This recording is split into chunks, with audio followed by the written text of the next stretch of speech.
Olá, irmãos, essa é a segunda parte do vídeo do início desse estudo sobre as leis de Deus, onde nós vamos estudar um pouco sobre a lei do divórcio, né? Então nós vamos ver que Deus vai dar várias leis ao povo de Israel, e uma dessas leis é a lei do divórcio, né? Acerca do divórcio.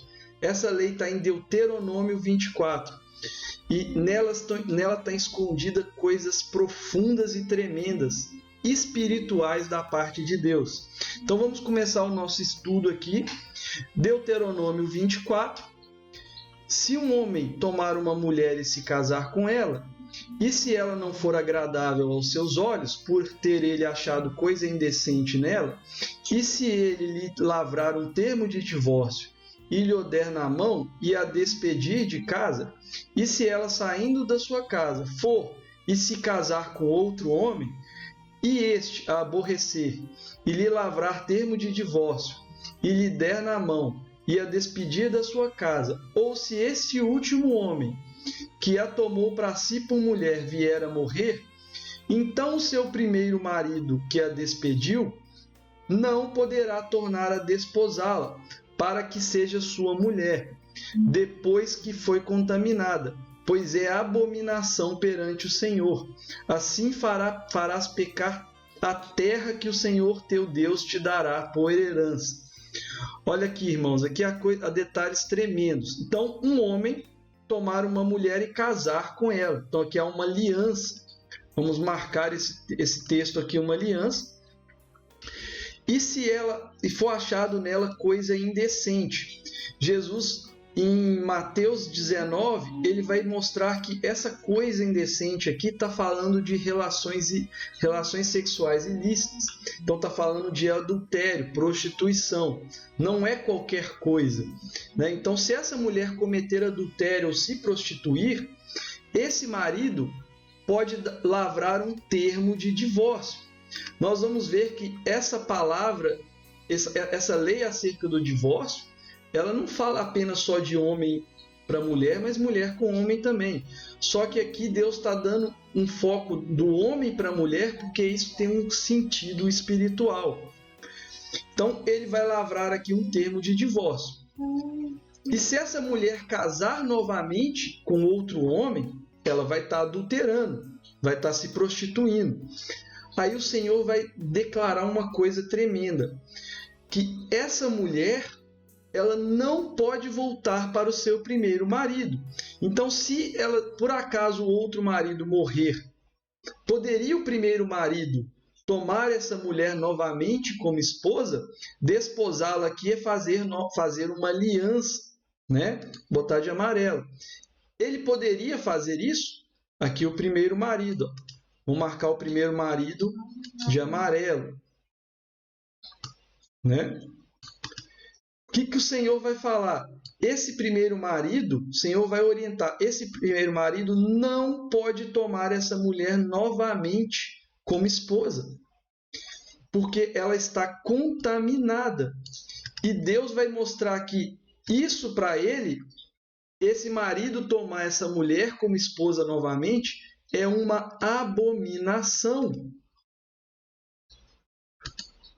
Uma abominação. Porque se esse marido pegar essa mulher novamente como esposa, ele fará pecar toda a terra que Deus deu por herança. Então aqui na lei do divórcio tem o sentido literal humano. Mas nós vamos ver que Deus ele vai usar essa lei do divórcio para falar de coisas espirituais, profundas, escondidas na palavra do Senhor. Então nós vamos lá para o profeta Jeremias no capítulo 3. Quem conhece, viu os outros estudos sobre as duas casas de Israel, vai entender a profecia de Jeremias 3, tendo o conteúdo das duas casas de Israel, mais a lei do divórcio na mente. Fiquem com a lei do divórcio na mente. O homem não pode pegar a mulher novamente para si, depois que ele lavrou o termo do divórcio. Então nós vamos lá para Jeremias, profeta Jeremias, capítulo de número 3. Vamos ver o que vai dizer o livro do profeta Jeremias. Se um homem repudiar sua mulher e ela o deixar e tomar outro marido, porventura aquele tornará a ela? Olha como que a primeira coisa que Deus faz aqui em Jeremias 3 é citar Deuteronômio 24.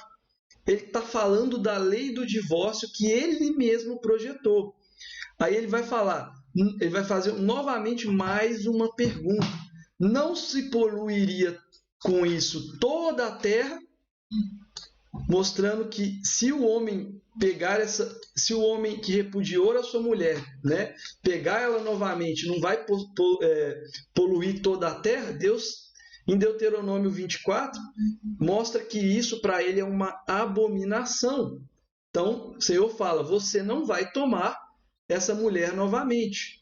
E aí o que o Senhor vai falar na sequência? Ora, tu te prostituístes com muitos amantes,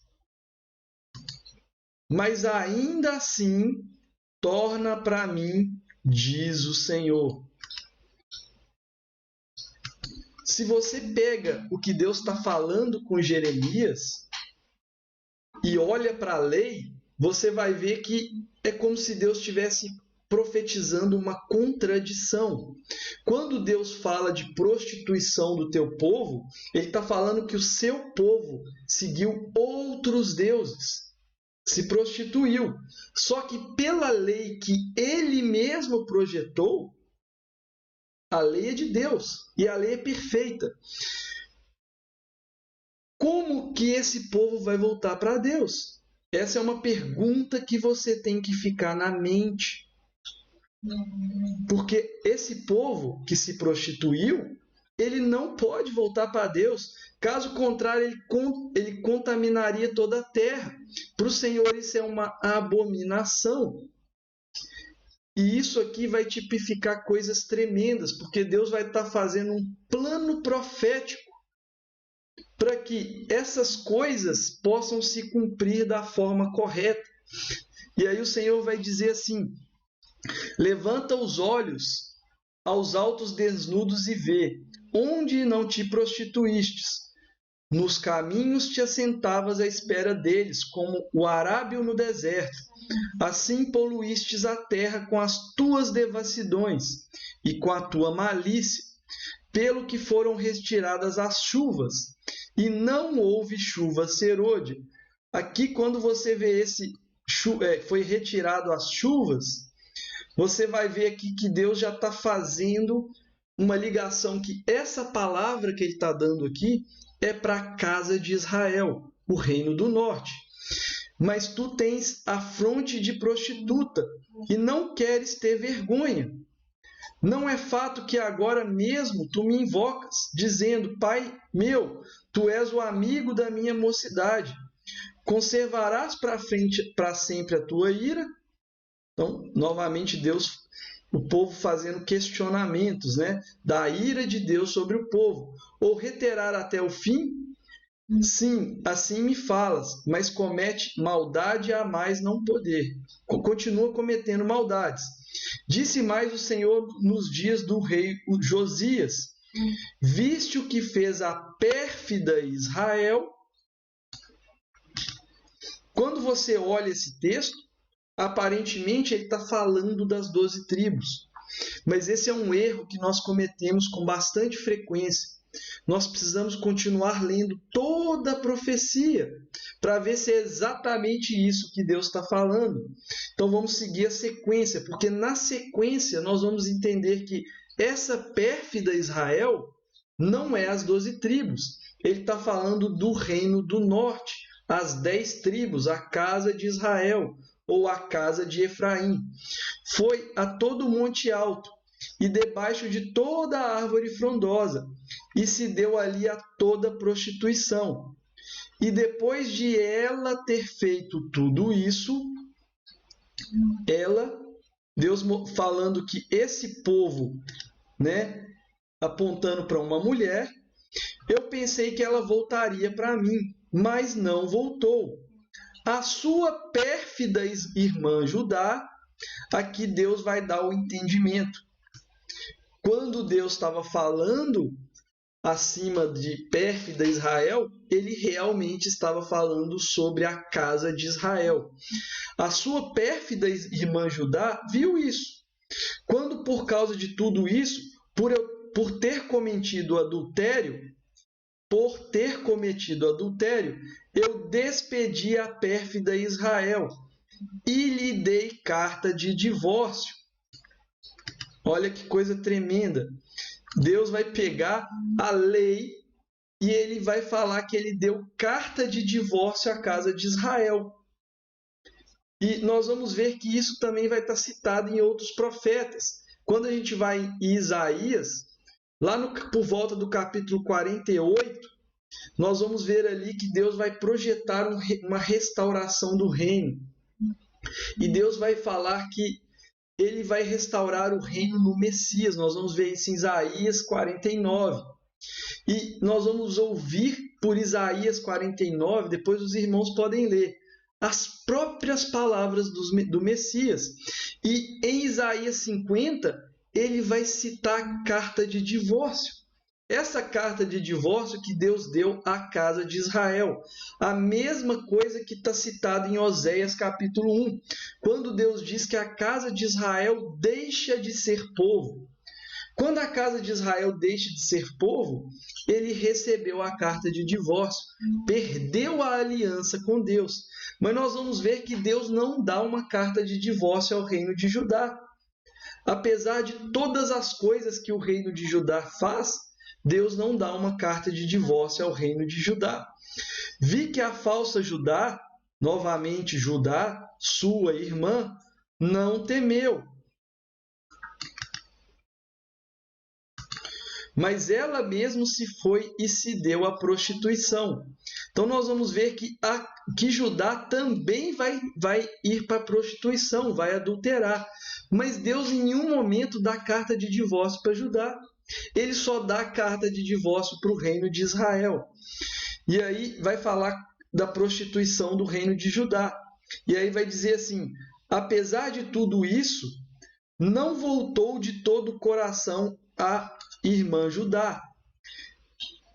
Veja, em cima Deus fala sobre a casa de Israel. E Deus cita que ele esperava que eles voltassem para Deus.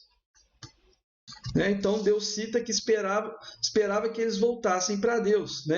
Só que eles não voltam para Deus.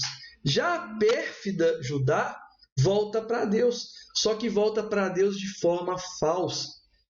Não voltou de todo o coração. Nós vamos ver que aqui há uma tipologia tremenda das duas casas de Israel, quando as duas prostitutas aparecem ao rei Salomão. Uma aparece ao rei Salomão falsamente, tipificando a casa de Judá. E você vai ver que Deus, olha o que Deus depois vai falar da casa de Israel. Apesar de tudo isso, não voltou de todo o coração para mim a sua falsa irmã Judá, mas fingidamente, diz o Senhor. Disse-me o Senhor, já a pérfida Israel se mostrou mais justa do que a pérfida Judá. Parece uma contradição, porque Judá, apesar de voltar falsamente, ela volta primeiro para Deus. Só que aqui Deus já está dando testemunho que o reino dos gentios, ou a casa de Efraim, iria primeiro reconhecer o Messias. Apesar de que ali, no início do sacrifício de Cristo, os primeiros cristãos eram judeus, mas na grande maioria da totalidade foram os gentios que aceitaram o Senhor. E isso vai levar a casa de Judá à inveja. O apóstolo Paulo vai citar essas coisas no livro de Romanos. Vai, pois, e apregou uma palavra para o lado norte, e diz: volta, ó pérfida Israel, diz o Senhor, e não farei cair a minha ira sobre ti, porque sou compassivo, diz o Senhor, e não manterei para sempre a minha ira. Então, Deus está dando testemunho de que se esse povo voltasse, Deus não manteria a ira dele sobre esse povo, mas Deus iria ter piedade, ia ser compassivo com esse povo, né? Agora olha o que o Senhor vai falar. Tão somente reconhece a tua iniquidade, reconhece que te transgredistes contra o Senhor teu Deus, e te prostituístes com os estranhos debaixo de toda a árvore. Então, Deus está chamando a casa de Israel ao arrependimento. Nós vamos ver várias profecias, né, que Deus faz aos profetas, em especial Isaías, clamando o povo ao arrependimento. Agora, aqui há uma coisa tremenda.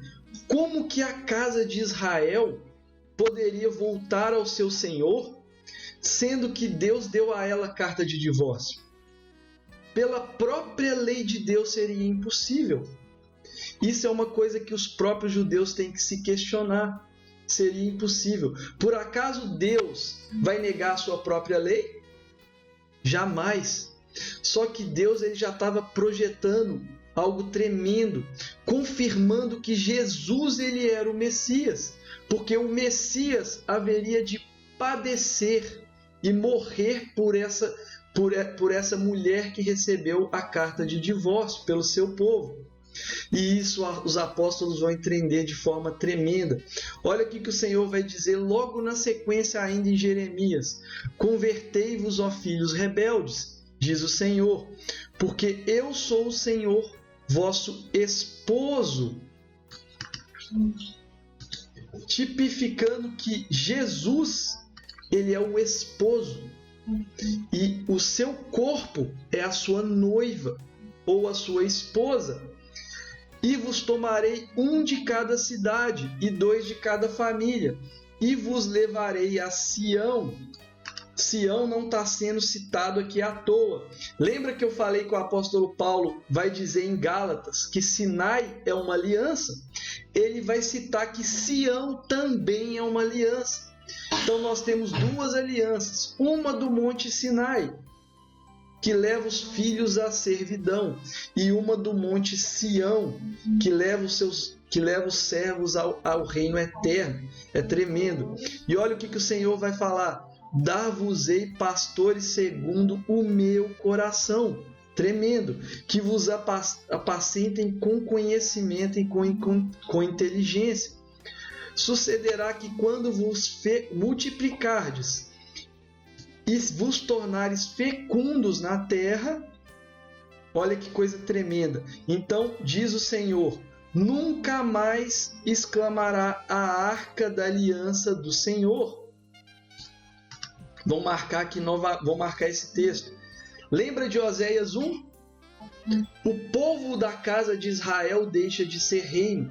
Todavia os filhos da casa de Israel serão como a areia do mar que não se pode contar. Isaías capítulo de número 10. E quando vos disserdes que vós não sois meu povo, se lhes dirá que vós sois filhos do Deus vivo. Aqui você vai ver que Deus ele vai ligar profecias. Ele vai pegar Jeremias 3 e vai conectar com Oséias. É tremendo. Os profetas totalmente interligados. E aí ele vai falar algo profundo que muita gente não presta atenção. Nunca mais se exclamará a arca da aliança do Senhor.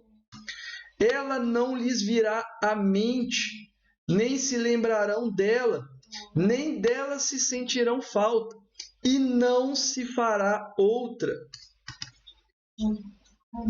Isso vai tipificar a segunda aliança.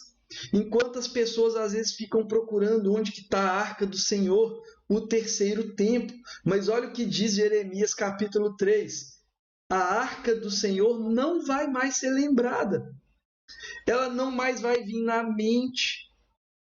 Ninguém mais vai sentir falta da arca do Senhor. Nem se fará outra. Por que não se fará outra?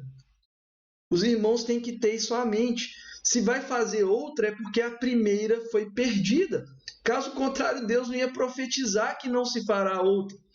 Só que essa segunda aliança, ela não é mais em coisas de sombra, como uma arca de aliança. Essa segunda aliança é no coração, como Deus vai citar em Jeremias 31. Eis que faço uma nova aliança com a casa de Israel e com a casa de Judá. Não uma aliança como eu fiz com seus pais, quando eu vos tirei do Egito. É lindo demais. E a minha aliança será essa: no seu coração eu escreverei as minhas palavras. Percebe? Ninguém mais vai lembrar da Arca da Aliança.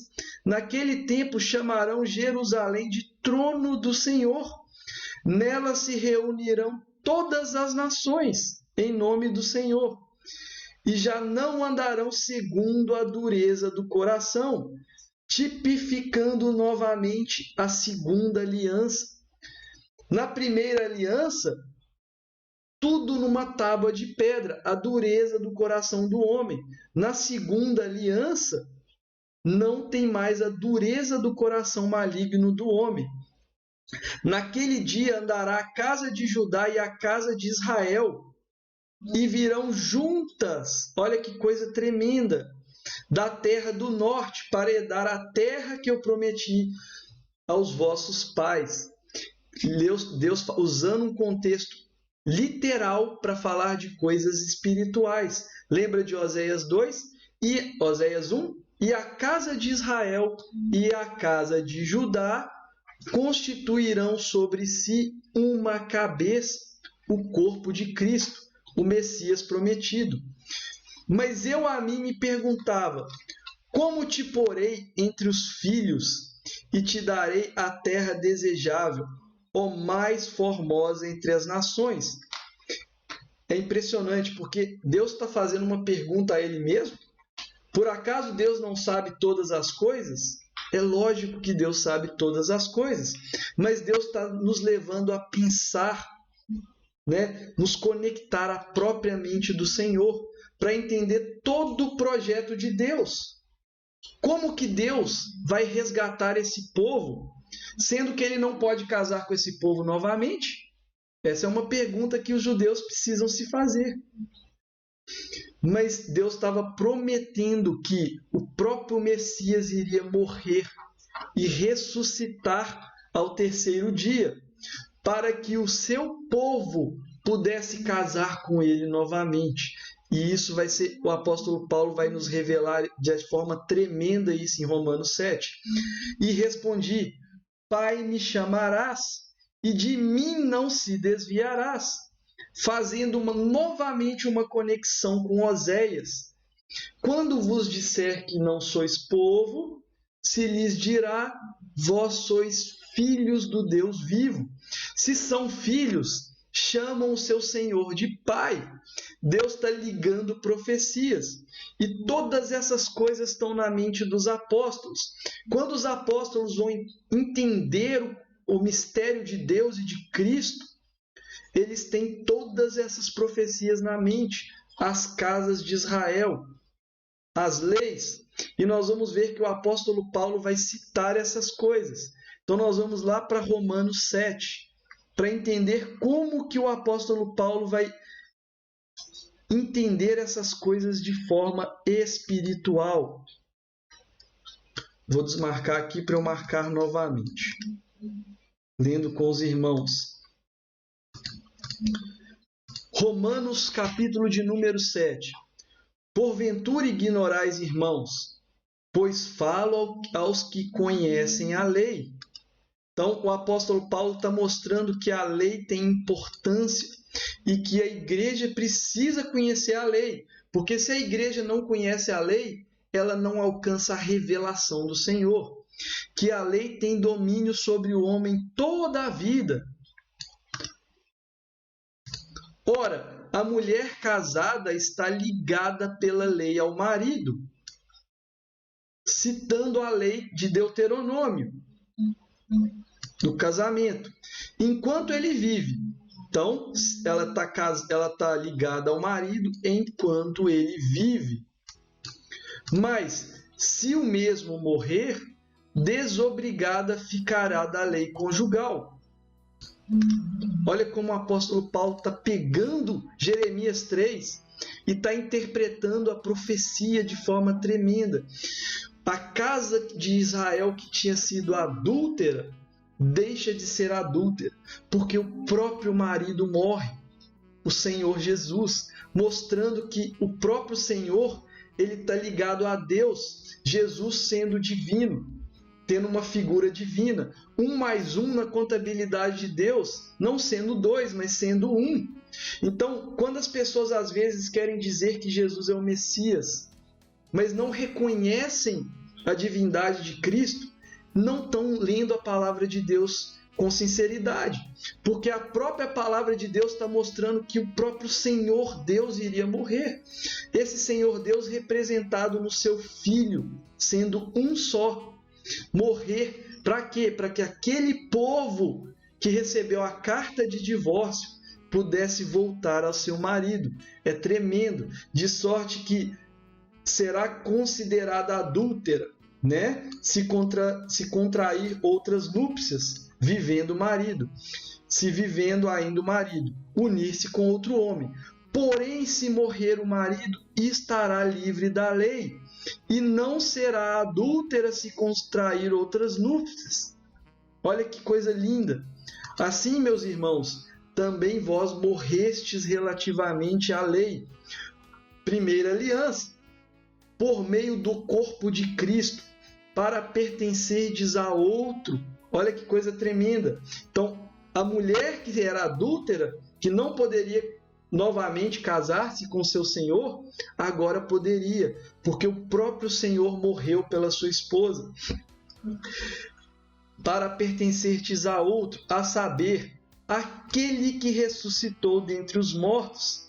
Lindo demais! Então, o Senhor morto, cancelando a primeira aliança no seu sangue. Esse sangue que foi derramado para purificar a sua esposa, a mulher que era adúltera, tremendo demais, e casar novamente com ela. O apóstolo Paulo pega todas essas profecias e vai entendê-la, vai interpretar ela de forma espiritual. É lindo demais a lei de Deus.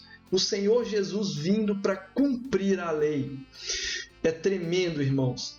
Espero que os irmãos tenham gostado desse estudo sobre a lei do divórcio, que ela fala do próprio Senhor. Nada mais do que do próprio Senhor, do sacrifício do Messias. É lindo demais. Espero que os irmãos tenham gostado.